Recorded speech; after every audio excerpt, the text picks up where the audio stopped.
Sure. So let me see if I can still spotlight. I'll have to pin myself. Yeah, so that way you can see my picture largest. Yeah. Yeah. Okay.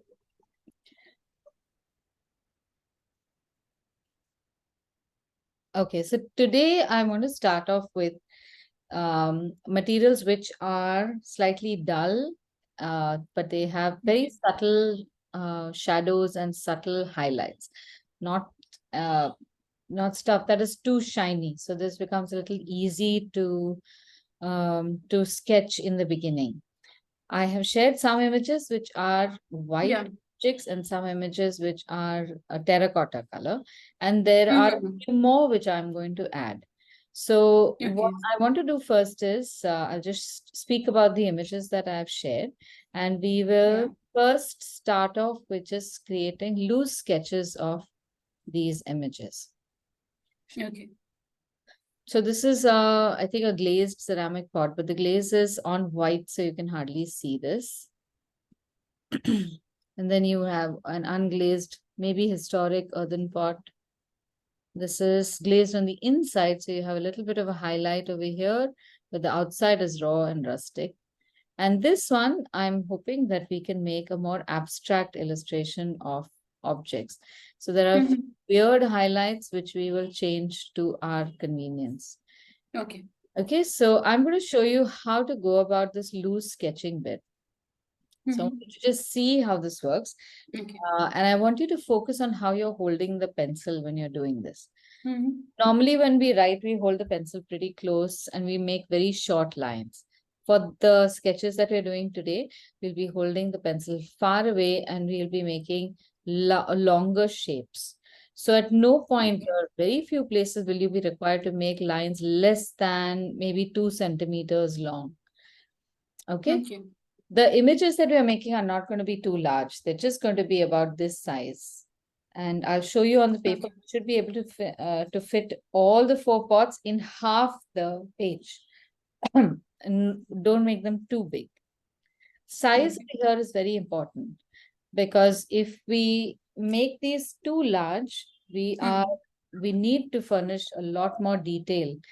And in the beginning, we often don't even notice those details. So when beginner sketches look slightly incomplete or amateurish, it's because their detailing is just absent from the illustration. So this is my full page. Sorry, I'll just tighten this a little bit. Okay. And we are going to make these pots just about this size. So all 4 should fit here. Don't make the 4th one. Make 1, 2, 3, and then I'll give you some more to fit as the 4th one. Do not make any lines. Don't divide the page. Don't do anything. Just imagine a partition and start with sketching in one of those partitions. So the first one I'm making is the uh, white bottle. The problem with these kinds of bottles or jars or jugs is that often their shapes are symmetrical, and symmetry seems to be very daunting in the beginning. So what you will do is just make a loose sketch. I'm going to draw it a little darker so you are able to see it, but I want you to try sketching a little lighter. So your hand is not going to be very practiced in this, right? So I want you to perceive the roundness of the container and then start making this shape. So your eye and your hand is constantly adjusting the shape. As you can see, this looks somewhat like the bottle that we have, but this looks more like a jug than the bottle. The moment you have committed some lines to paper, your eye is able to instantly see what might be going wrong. And you again have to look at just the line. And you have to investigate if you've got the correct length of the line in the right place. if the angle / direction is accurate. And these are just questions that you ask off the line. Are you in the right direction? Are you in the right place? And are you at the right distance from the next line? So distance and proportion, it's all just these. And these are very objective qualities of the line. There's no mystery to this. You can see it and you can say whether the line is vertical or horizontal or whatever angle. So first sketch is just as best as you can do it. That's why it is light. Then you will make the second sketch where you will adjust. And your adjustment lies within the shapes you've already made. Because in the beginning, you can't make one full shape like that. And believe me, nobody can make that full shape accurately. Don't feel too bad about yourself. You just pull this line down again to the best of your ability. Look at proportionate widths, angles. Over here now it's rounder. Over here, my roundness is coming down here. So adjust it. And bring the line down. All additional lines are welcome here. Don't try to erase those lines. Because if you erase them, they'll stop giving you the guidance that you need.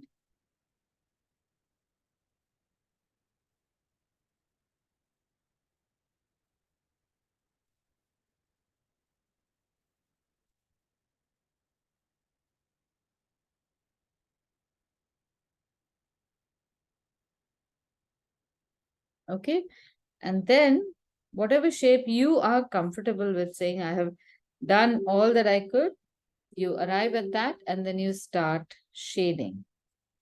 Now, when you're shading, again, keep your hand fairly light. So don't keep it in one direction and try to shade like this. You won't be able to get it right. So keep your line far away and look at how loosely I'm shading this. You can see all sorts of lines and textures in this. So let that happen. As you are filling this out, you'll start seeing highlights. Like there is a highlight here, which is in a particular shape like that. And then there's a gray tone to this whole thing.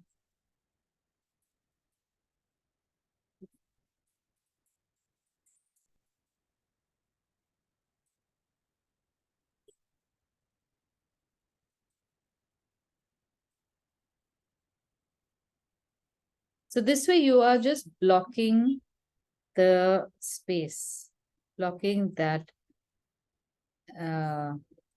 part of the drawing which has a particular shade.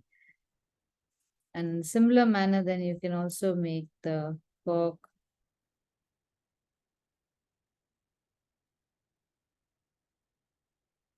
the dark edge and shade this part as well. Okay, we're not looking at perfection. This is just warming up and trying to see how well you can see the shape. Okay, do you want to give it a shot? Okay. So keep the object you are seeing in the same plane. Don't look up and down. So keep it right next to your page, or if you're more comfortable, keep that reference image in front of you, but hold the book at an angle also, so that your eye just moves in this line and you're able to see this in the same orientation as your reference image. So hold it upright so that your sizes, proportions, placement, everything matches.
Aditi, this shape, see? It's okay? Yes, let me see. Okay, now look at the, yeah, so it's good to start with. Now, It's a bit wonky, yeah. never mind. So Yeah. now over here at your, for your shape, draw a horizontal line around this side, Okay. okay? And a vertical line along the center. Let Okay. that line be. This is going to be your guidance. Okay. See, draw the horizontal line at the roundest part of your bottle. Yeah. And now see if it matches on the right. No, it doesn't. So now that is where you can start making the adjustment.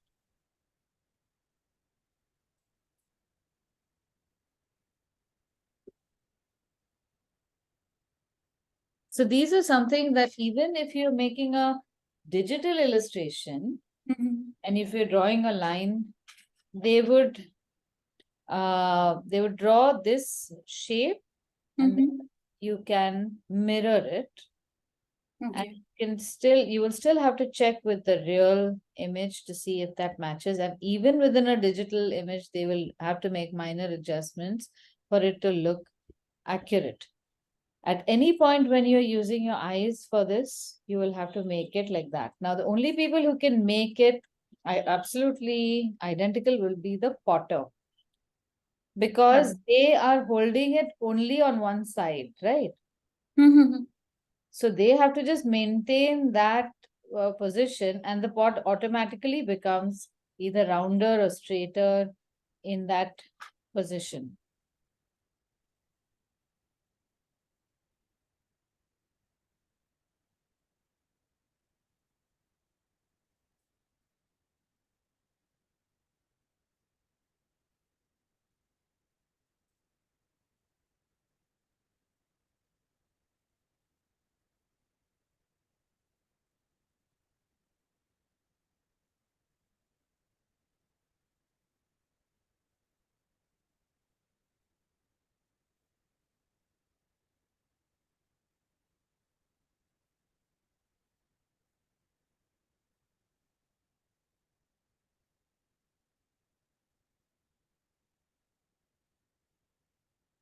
Yeah. Okay, much better. Do you think it's better? Yeah, it's a bit better. Okay, good. That's a good starting point. Yeah. Now, identify the places where you can see highlights Okay. and make a loose line around that space. Like there's one over here and there's one over here.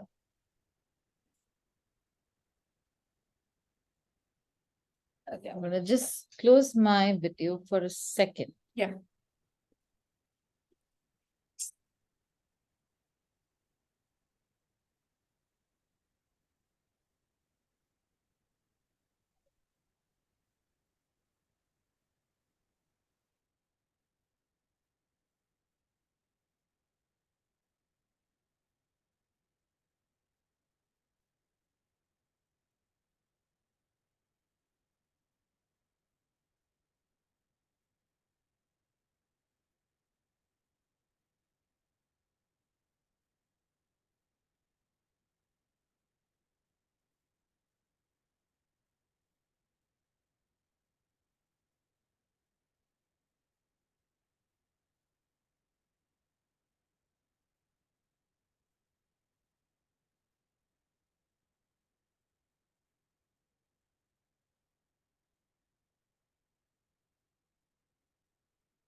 Okay.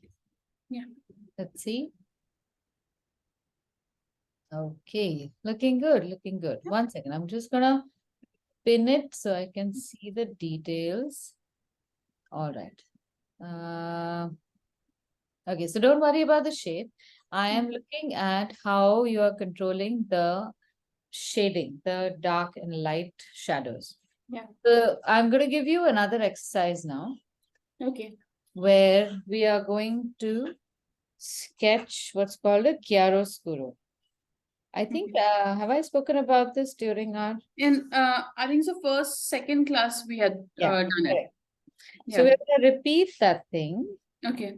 I don't know if we've done it. Shading. We've done shading, yeah. Yeah, but we've not done that glow. Um, no, I don't see it here. All right. So this will give you an idea I think about, so we had done the those diamond shaped thingies. correct. Yeah, we have done that. Yes. So this is what we done. We had Yeah. made these for shading. Yeah, we had done, I think so. Yeah, we had done this. Ah, okay. I can't see that in my. Yeah, this Yeah, this yeah, yeah. diamond shapes. Correct, Yeah. correct. This Yeah, we had we had done. done. Right.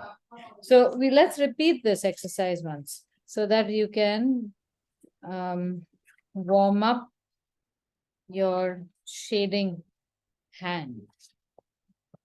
So leave some space for the other urns. Maybe we can leave two space over here and make a globe or a sphere on this side. Let me show you the image that I have shared.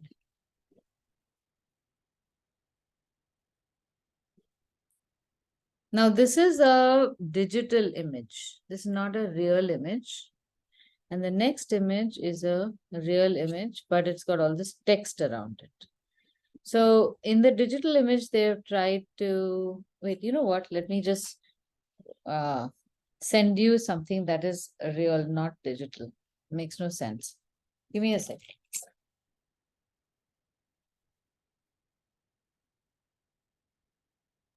I think so you had shared this with us. Yeah. Your drawings also you had shared. Yeah, but this will be in the other, I mean, in the other group. Yeah, in the other group it was. Yeah, no, I'll share one in this group also, Yeah. so we can have the same reference. So I need it. I find other stuff.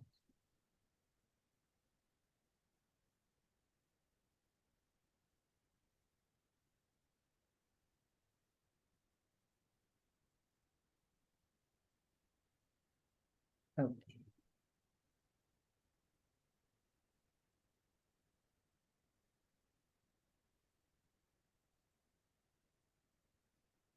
Yeah, found one. That's the last image. Yeah.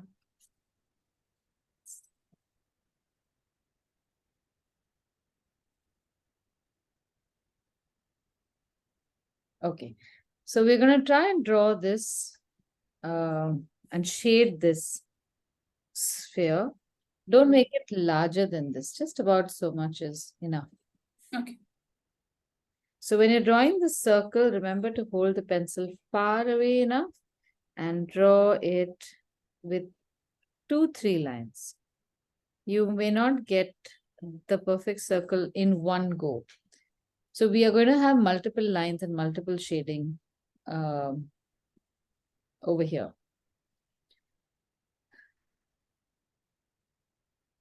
Now we've got a very sharp highlight over here, which is where the light is being reflected. That's right over here on the top left. Then we have a line that defines or separates where the light of, I mean, the whole sphere is illuminated and where the shadow begins. So this is a line that separates the two. And then you have something like called a core shadow, which is like another additional crescent shape. Then you have reflected light. And then you have either what would be called, I'm not giving you too many tones here, forget. So these are all that we need to know. We have a highlight.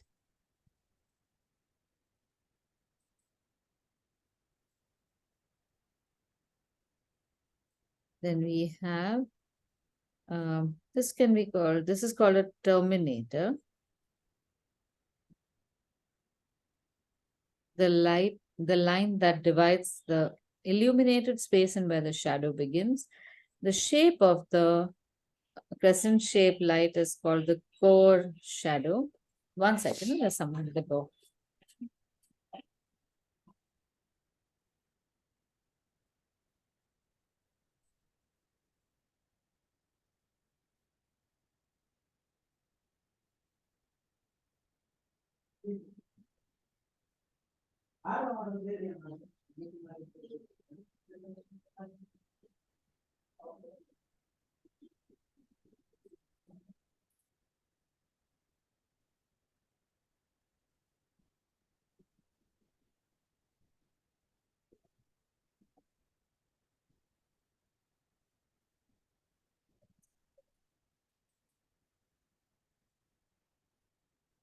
Oh, 1 second, please.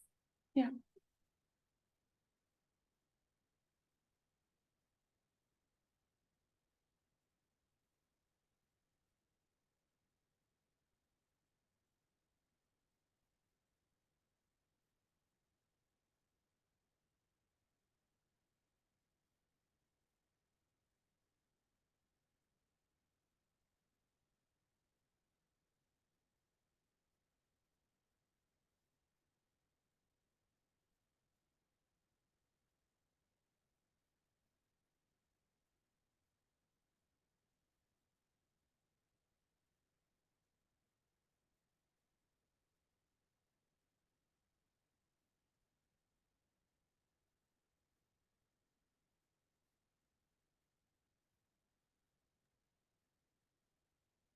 I have shared a Yeah. image with you. You had sent this to our group.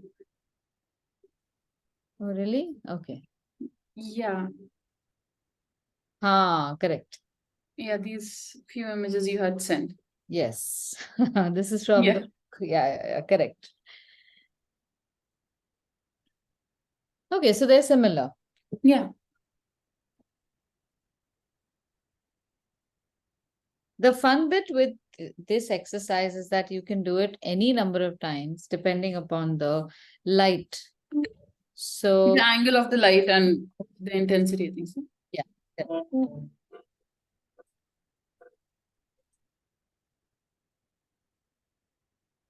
Today seems to be the day everyone decides to call me right now.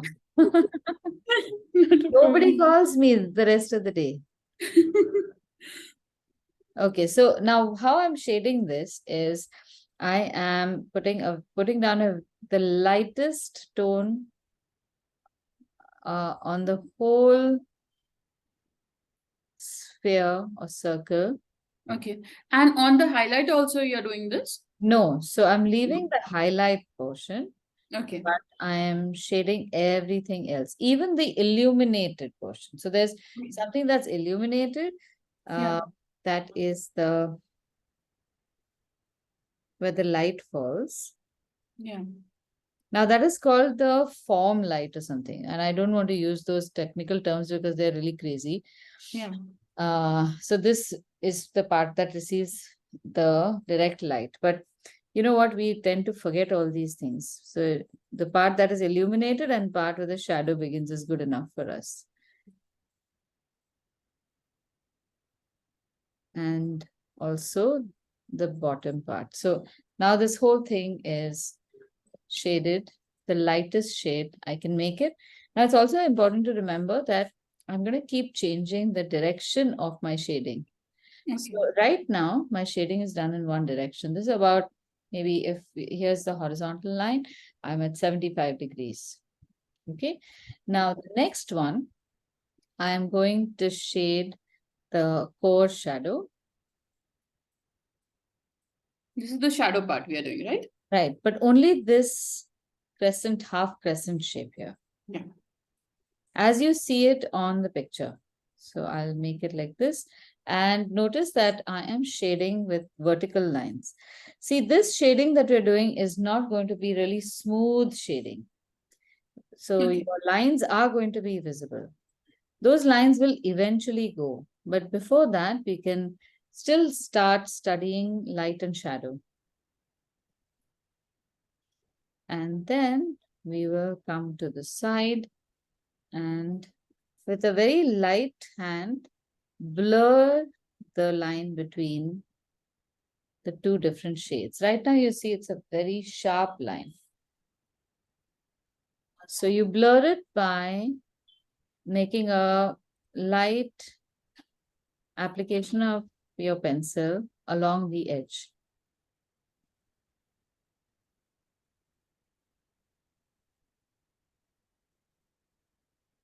Now we are doing this at very lightly, yeah?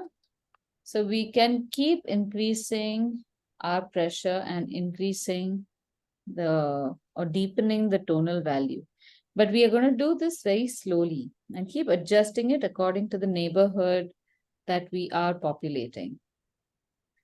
So avoid shading anything too dark. This is not even a mid-tone. This is still a light tone that is being overlapped.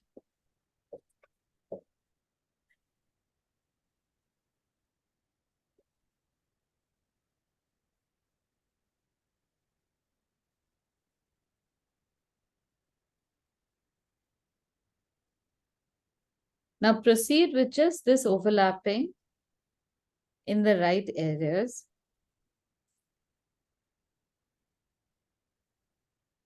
And keep changing the angle of shading.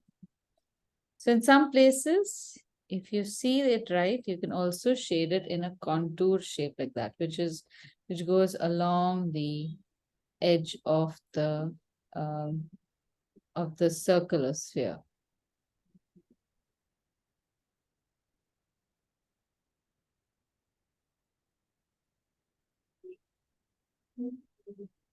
So as you shade, you will start seeing the sphere emerge out of your paper. Over here at the bottom, we have so we have a reflected light on this side. That's this bit. And then we have another shadow over here. Sometimes this shadow does not appear. So depending upon the source of light, where it hits your sphere, what is the intensity of the source of light, all of that will change how your sphere looks. That's why I said that this exercise you can keep doing over and over again to study how light falls on objects. Now here we are, this is a little easier to do because it's relatively easy to draw a circle and start filling it in with some shadow as compared to drawing the shape of a symmetrical pot and shading it. So we are isolating one element, which is the shading bit, and just focusing on the shading and not paying too much attention to the shape.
Now, when you're doing this shading, see how you're holding your pencil. You should be holding it far enough away so that it touches the paper at an angle. If you're holding it too close, then you will only be hitting the pointy part. But if you hold it flat, it will erode a little better and there would be a longer, I think a bigger footprint. So shading becomes a little more even that way. Now, given the brightness of the highlight, you will notice that the surrounding area is much grayer in tone than we think we see.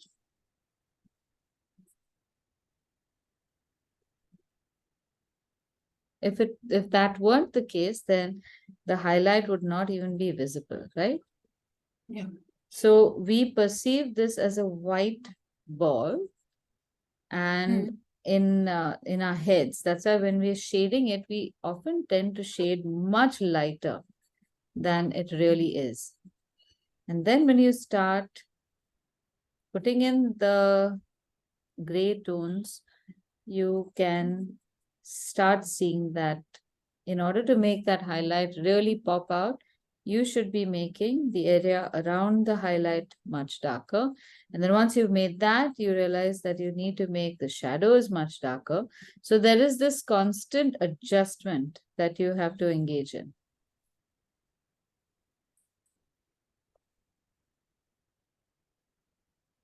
And through this entire process, if you can keep your pencil at that angle, you can continue to make very soft increments to the shading.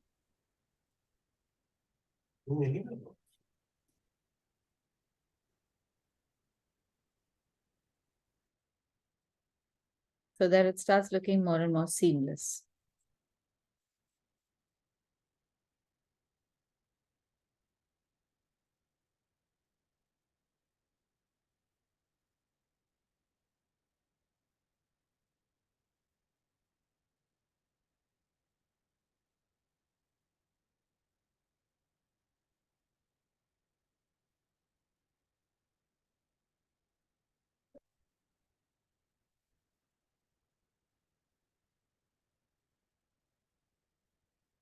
Now, at some point, if you feel that you've shaded someplace, but it's not, the graphite is not embedded in paper, that's natural to happen because there are ridges in the paper and only the tops and sometimes the sides of those ridges receive the graphite. So in that case, our natural instinct is to go harder and deeper into that and make it even darker. And then what happens is that which is already dark becomes even a shade darker and the whole thing starts becoming a mess. So at this point, you might notice that there are some gaps in the shading. So just tilt the pencil and use the tip of the pencil to fill in those gaps so that you start getting the desired tone without having to go over the entire shading. You should not need to do that.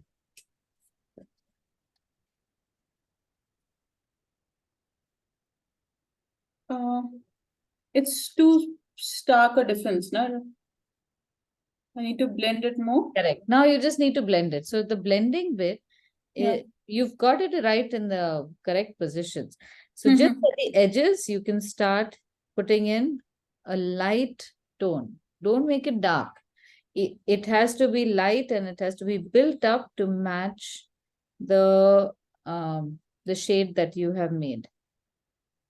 By match, I don't mean it has to be exactly that. It has to be the right shade according to the requirement of that space. You know what I mean? Yeah. I need to make it lighter as I go up from the darker shade I am at. Yeah. So see, to a lighter shade. Yeah, so I think this is what's happened over here in your case. Yeah. That has become fairly dark. Yeah. Okay, let me just make this into an oval. And this has become very dark. Yeah. Here's a highlight. Now, if we want to blur this up, start making a lighter shade on this whole edge, including the part or some part of the foreshadow itself. So go over it. Otherwise, the two will not touch and you will be left with two strips. One is a dark strip and one is a light Light. strip. But they have to merge.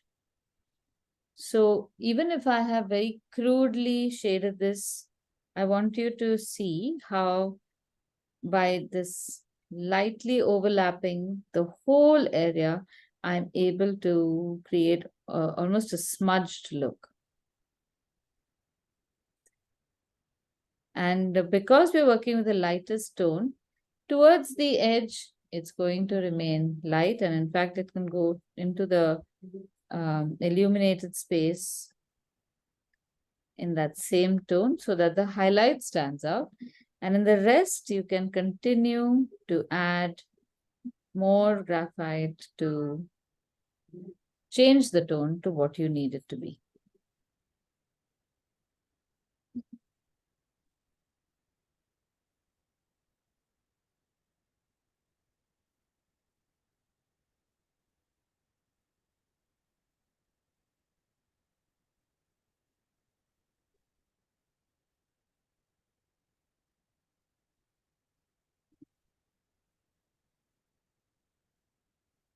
Does it look a little better? Yes, definitely. Don't you think so? Looks pretty Yeah. good. You didn't use a blending stump or anything, No, right? no, no, just the pencil I'm doing. Yeah, wonderful. I think it's Yeah. very good. Now do the same thing and come down to the bottom. Okay.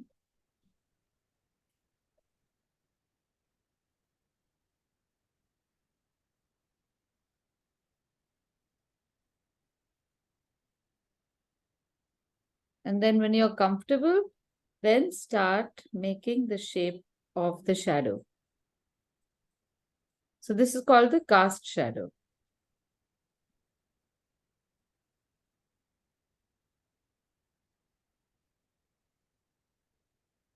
And you get an indication of the dimensions of the cast shadow by seeing where the shadow is with respect to the base of the circle that you've drawn. Where does it come out on the left of the circle? Where does it come out on the right? On both places, it's going to be at different heights. It may not be in the same place. And then just make an oval. And in the cast shadow also, you will see that there are at least two different lines. There's like an umbra penumbra happening right even here. And the edges are very soft. So this is obviously diffused light.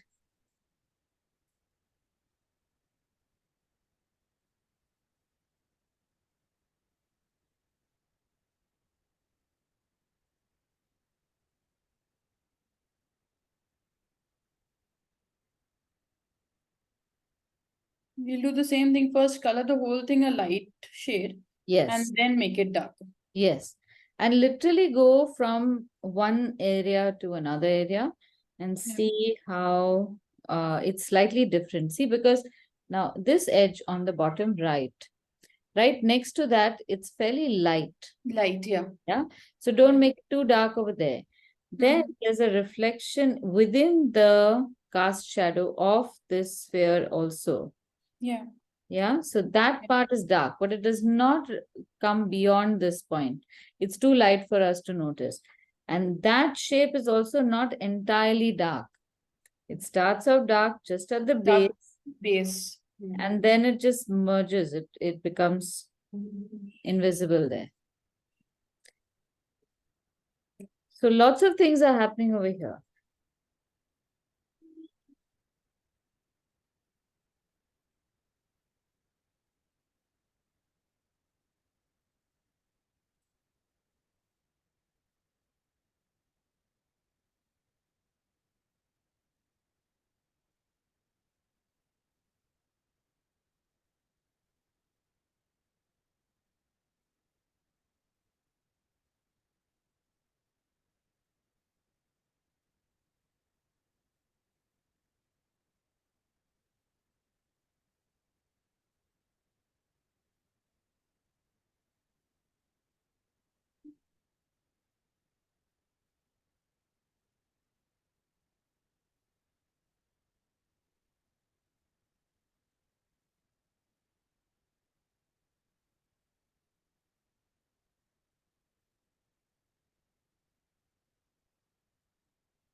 Ah, okay, very nice. A little more dark.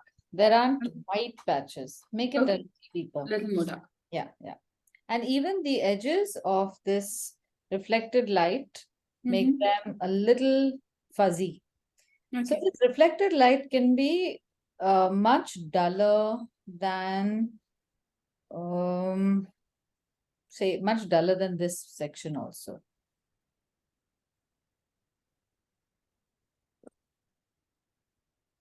Not much, slightly duller.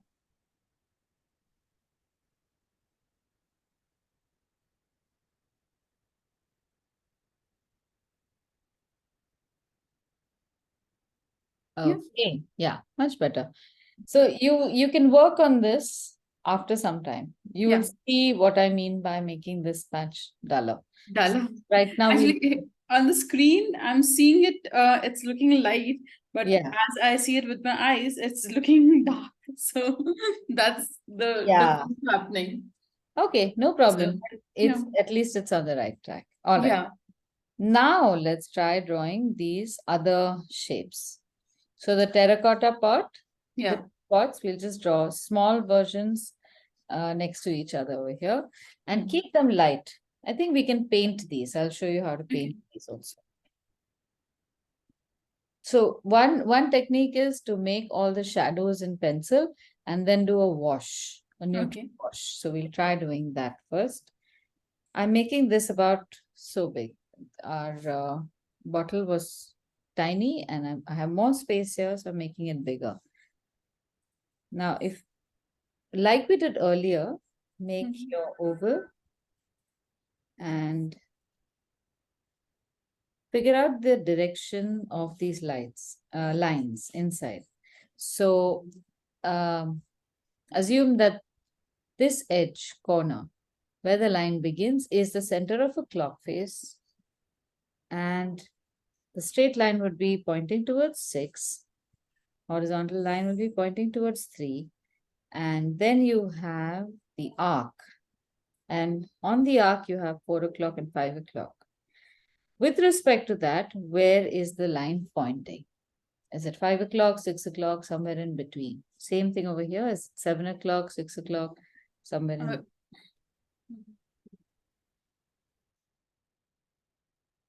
And look at the proportion of the neck of this jug with respect to the mouth. Now, at any point, you can draw any number of guidelines. So in the past, I've shown you the guidelines on the reference image, right? So I want you to try to figure these out for yourself. I have drawn this line here, but that's not where the fattest part of my jug is. It's slightly lower.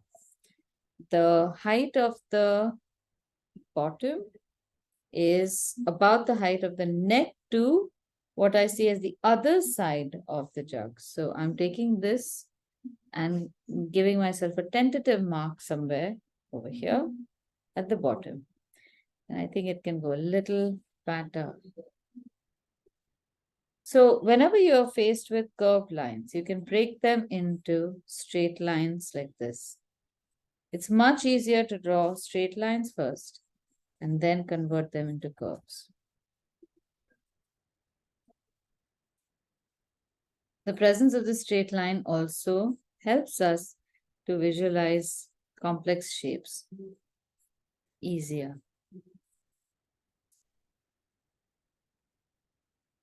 Same thing goes for even the handle. Use vertical lines to give yourself the edges of the handle and then see at what point you feel you want to turn it in and then give it that thickness.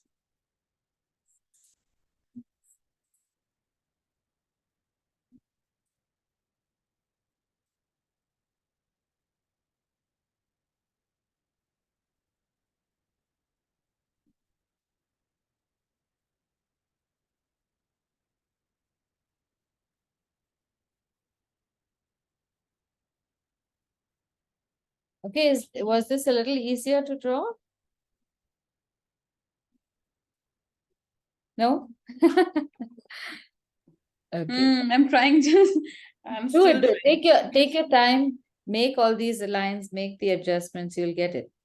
Yeah, as I make it the same size of the upper part, Huh. it's becoming a little squat. Like I measured it with my pencil and did this so I can measure it the upper part and the lower part, but it's becoming a little squat. So I think so I'll make it a little longer. Yeah, Maybe. make it longer. Yeah. So the whole point is that once you've made that measurement, at least you get a starting point. Yeah. After that, you can make all sorts of adjustments. Often the starting point itself, we don't have any references. Yeah.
Something like this.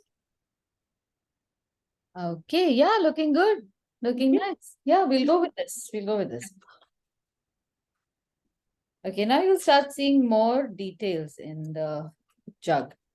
So if you look at the rim, you'll notice that you see a line that shows the inside of the jug from the sides, definitely from this side, comes all the way here, and then it becomes very light and goes towards the inside over there. Then you have the outside of the rim separately. That looks a little wider on the left and right, comes closer to the center, and then goes here. And then you have the outside. So this is one way in which you can draw an object even in 2D and make it look 3D by making the rim like this. A horizontal C shape, and then its corollary on the opposite side, and then you convert it into a cup or a mug or whatever you want to. And otherwise, we often draw it like this. We draw an oval shape and then we draw the sides. And what you notice is that the oval shape makes your object look very two-dimensional, almost like it's made out of paper, simply because we've not given any thickness to the rim. Okay, now that all this has been drawn, let us just start shading this with lines.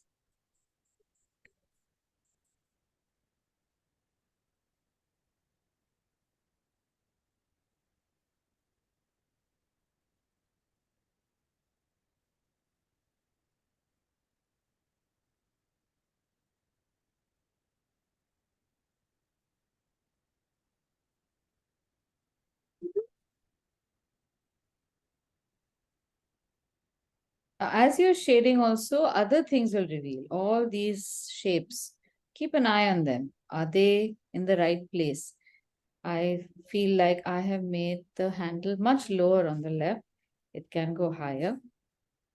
So I'm changing that. Plus there's a thickness to this edge as well.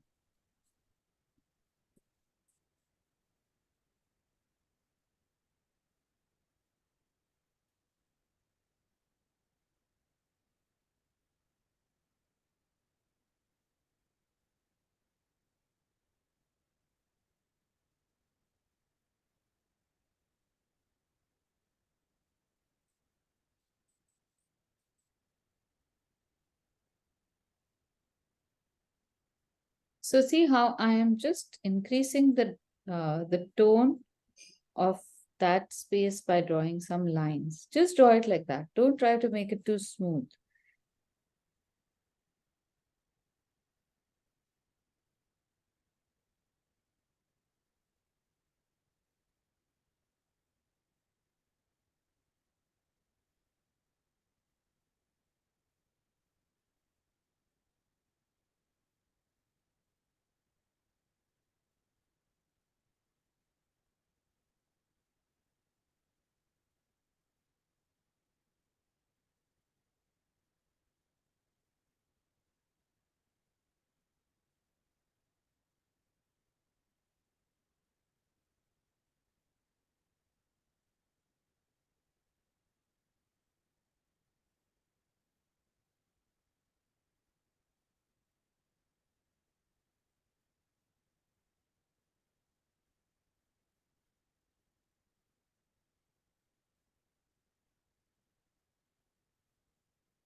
See, there are a few things you will notice over here, like our chiaroscuro study. There is a dull highlight over here. There is a dull highlight over here, but it's not as shiny as in this space. Of course, you will see all the shadows and other light areas. So that's not very difficult to shade.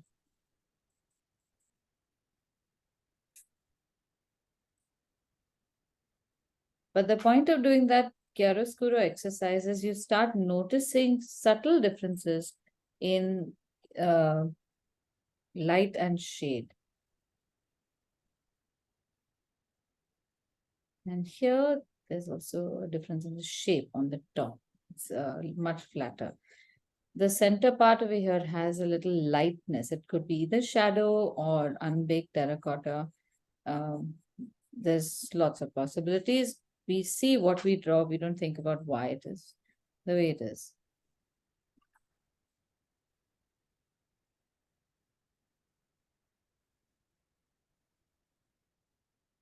Just at the base of the handle, there's a little darkened shadow. Just on the left here, it's a little darker as well. And this is also darker.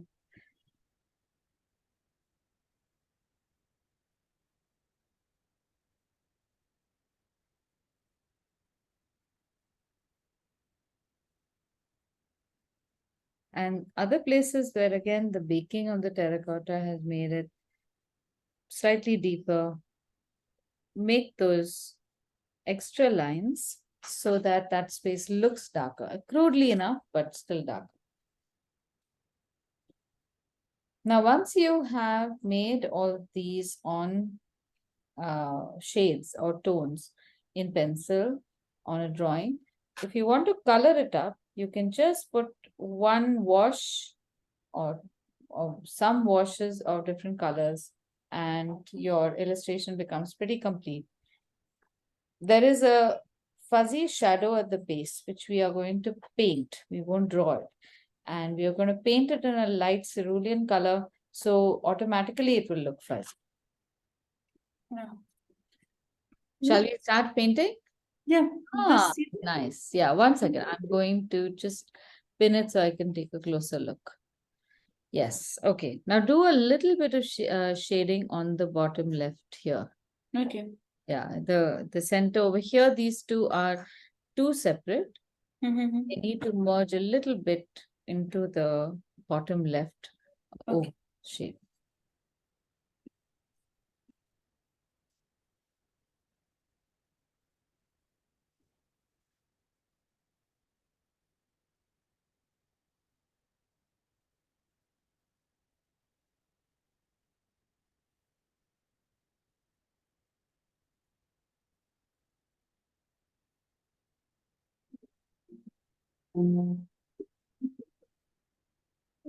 Is that better? Okay, let me replace it again. Ah, much better. Yeah, better. Okay. Just give me a second. I'll just bring my water. All right. Okay.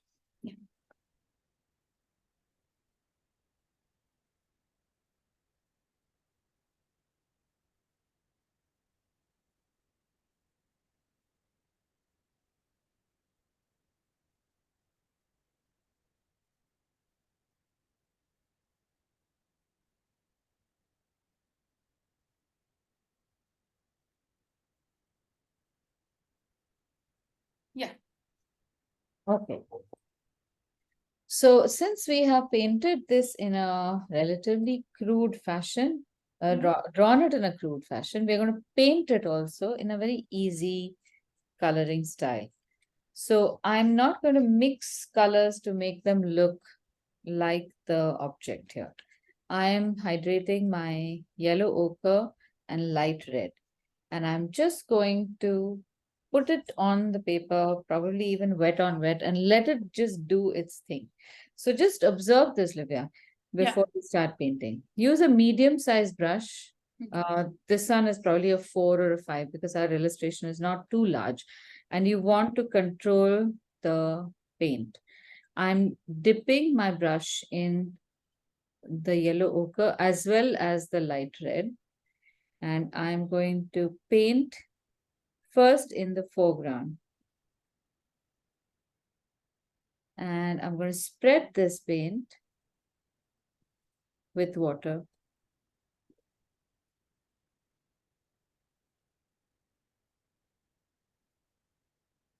So wherever there are highlights, I'm going to dodge that part.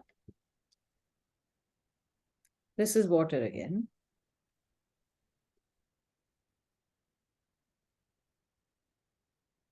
And as I come to the bottom, I'm going to add more concentrated color. But by more, it's not significantly more. And this is going to dry much lighter than it looks. Now, everything has been deposited in blobs, you will see. I'm not trying to refine this. And I'll take a similar color in my brush and apply it on the handle. But this is a lighter shade. So whatever residual paint I have in the brush will come in these sections. Some of the highlights you can leave untouched.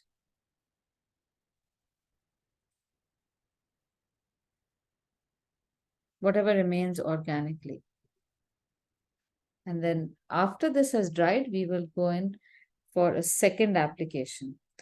Okay, so try this and remember to just stain the paper. Don't overpaint.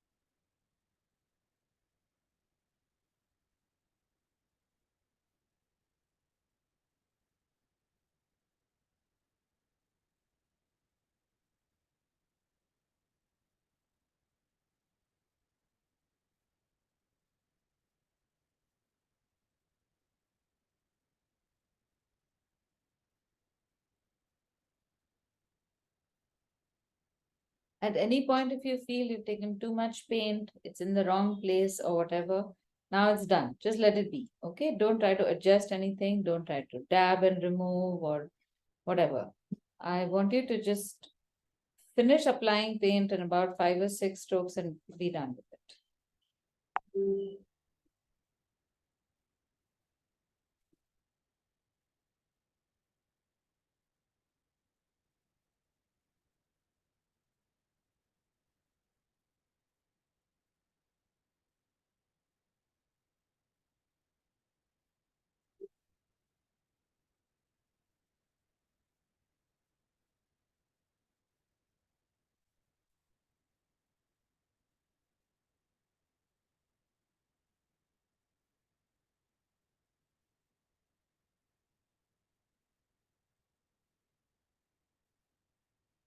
Yeah, looking good. Nice. Are you happy with it?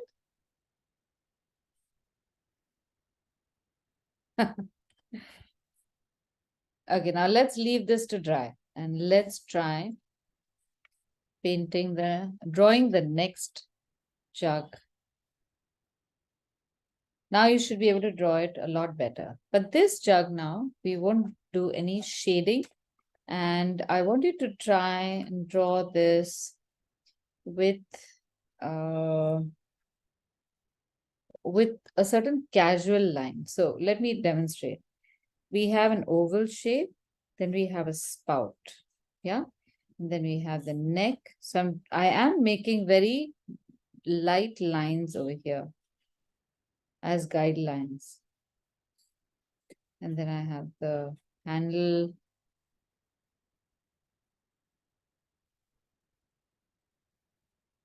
Somewhere like this. Try and get a center line.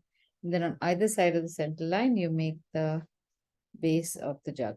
So I've drawn very light lines, but now, unlike this jug, where we went over and over and tried correcting our lines, here we are just going to draw a very confident inner line like that. And it is going to be wonky. So let it be wonky. Don't try to make it too perfect also. Like we did these rims, it's pretty much the same. I'll show you the detail in a bit.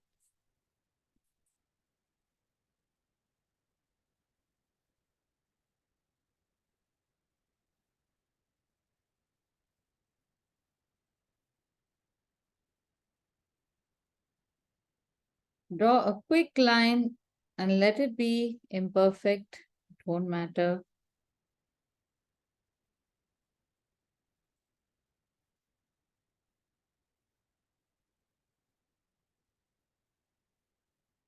And finish the illustration with even the crude lines.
Done? Okay. Good, good. Let it be. Very nice. So this one now we will paint in slightly flattish colors, but give it dimension with that. The right side obviously is light. Yeah. So we're just using, let's use burnt sienna for this. So we'll make a wash of burnt sienna,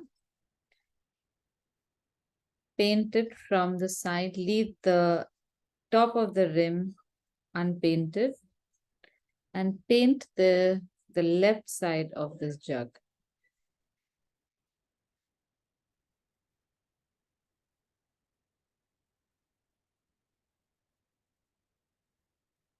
And when you come towards the center, put a slightly deeper color, not centered, a little to the right. And then from this point on,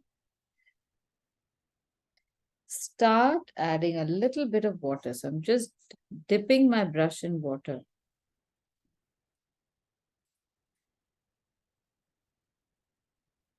I'm going to pull this color to the right using water alone.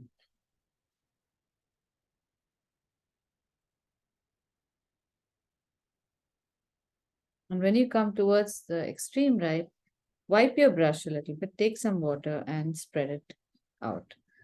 So I have got a patch over here. I'm not going to fiddle with it. I'm just going to let it be.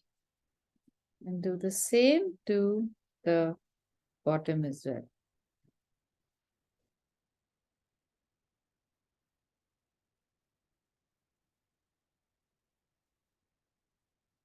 Pull the color to the right. And if you think you have too much paint in your brush, just wipe it on a rag.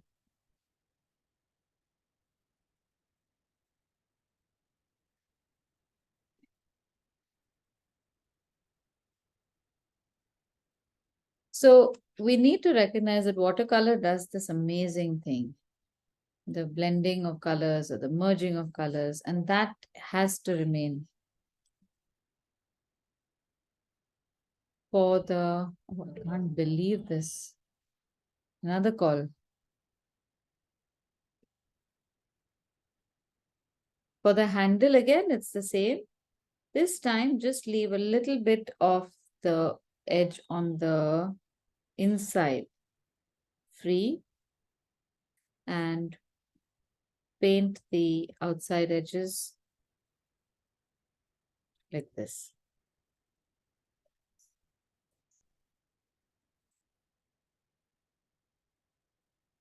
Always remember to check the amount of water you have in your brush. If you happen to have too much water and it touches an earlier painted area, it'll go and create a blob over there. In time, you'll be able to see these things happen before they happen.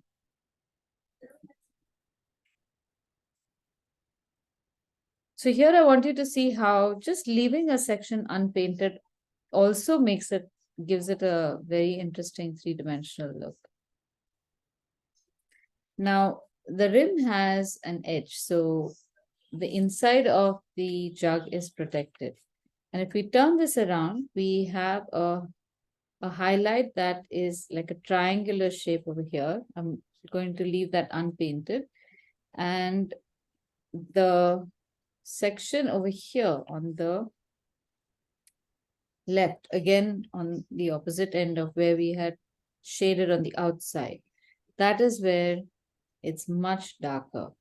So I'm going to deposit some color on this side and then wipe the brush, take a little bit of water and pull the color towards the right.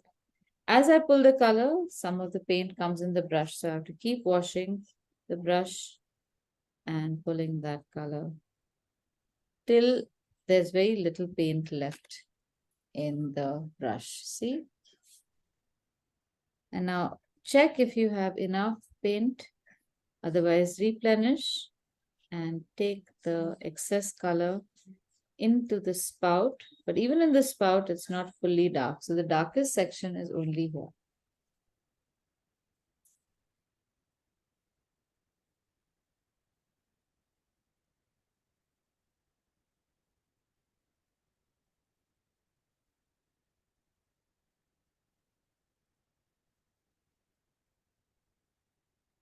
Okay, now if your paint is wet, if you're satisfied with it, don't lift the book. Don't show me. Don't. Okay, okay. Because Yeah. the pigments will move. So if you, I think you'll be able to figure out whether it's okay or not by now. So don't lift it till it dries up a little bit because the pigment will move. Let's go back to the earlier on.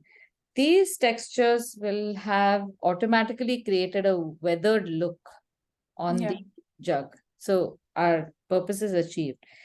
And now we can take 2, 3 colors and change or add more shadows. I want to make this a little funky. So I'm going to ask you to add cobalt blue. Okay.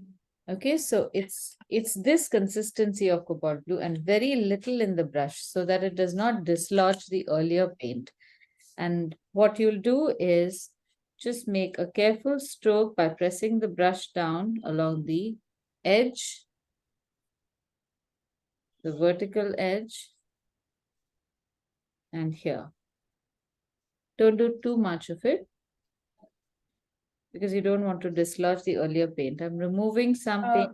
The water in the brush should be less, right? Yes, very little. And then the same color, very little water. Yeah. You can use for all the other places where there are shadows.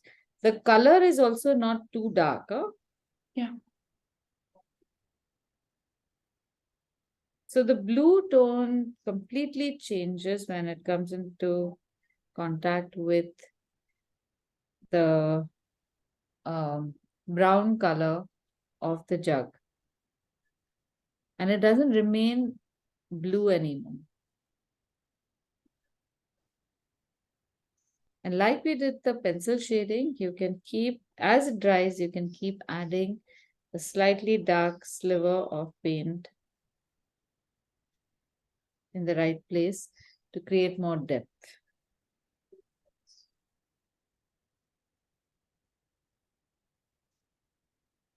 And you can use this paint also to draw the dark line that separates the neck from the base. In the same color, like we did the inside of the jug next to it, you can use the same, and this time a little bit of brush manipulation so that I'm going to make a shape like this. I just wanted to see this like that. Yeah. Start off with the tip and then you press so that the shape is like a crescent in one shot.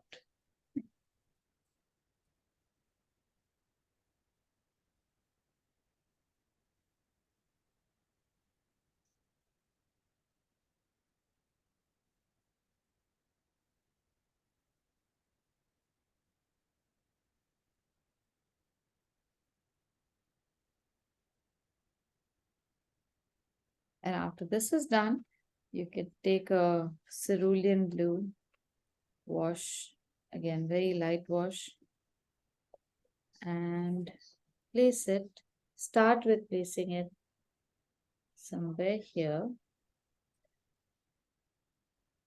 Make an ovalish or part oval shape somewhere here. And to make a fuzzy edge, just wipe the brush. Don't even take any water and run it along the edge of that application so it becomes nice and fuzzy.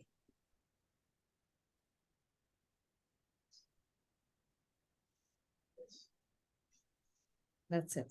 Don't do more than this.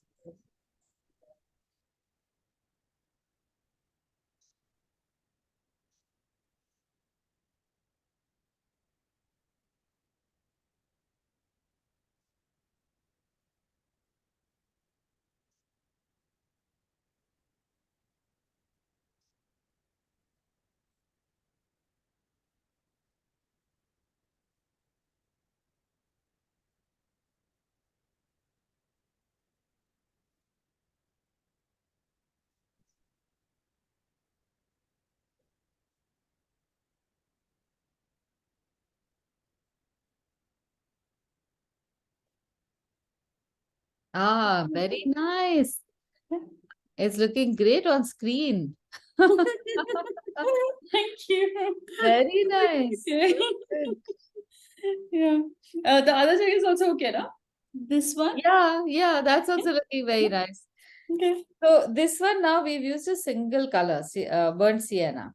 But Okay. single color, often the pictures don't look very nice. So you should do a second layer. Okay. And sometimes that second layer can be a little scary. This time, let's try using burnt umber. And Burnt umber is the it's in the same line as burnt sienna on the left. okay. Okay, fine. So always take a lighter shade first. Put Okay. it in the guaranteed shadows, which is just behind the what's this? The handle. Handle. Anna. So then along the edge of the handle, bringing it down in a particular shape to the inside edge of the handle. Okay. And then a little wispy, make it a little less concentrated. And here you could add just a line where we have the terminator line.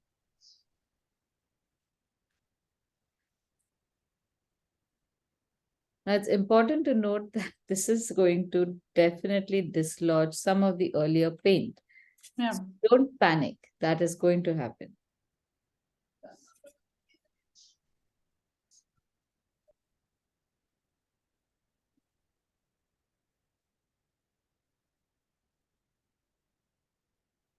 A little deeper color would do. So I'm just increasing the depth of my burnt umber.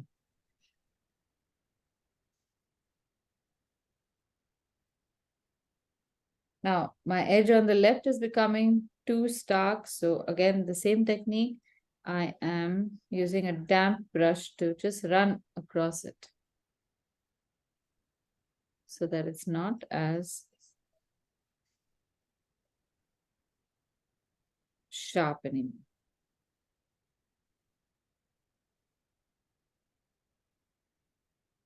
Okay, I'm not going to fiddle with it anymore. I'm just going to let it be like this.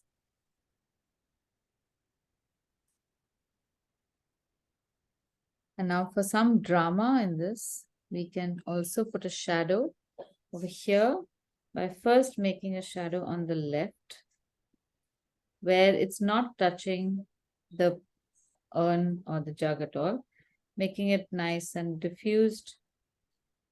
And then taking a slightly concentrated cerulean blue color and coming close to the object, because if there is a merge, there will be a little bit of that burnt umber coming into the blue, and that will look very nice.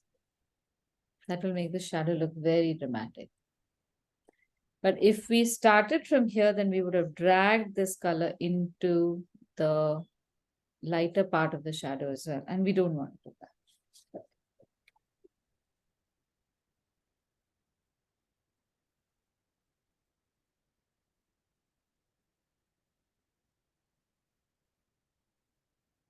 Now what's going to happen is, because I have used too much water, I have created a bubble in this center space instead of keeping it well as an overlay. But let it dry and I'll share the look with you. Let's see what effect it creates. At any point, if we feel unsatisfied with our illustration, we can always repaint it. We can always keep making lots of layers, and we can carefully keep painting just the left side. But if you feel that you've goofed up, in my case, I have goofed up here, don't fiddle with it at that time. Let it dry. Okay.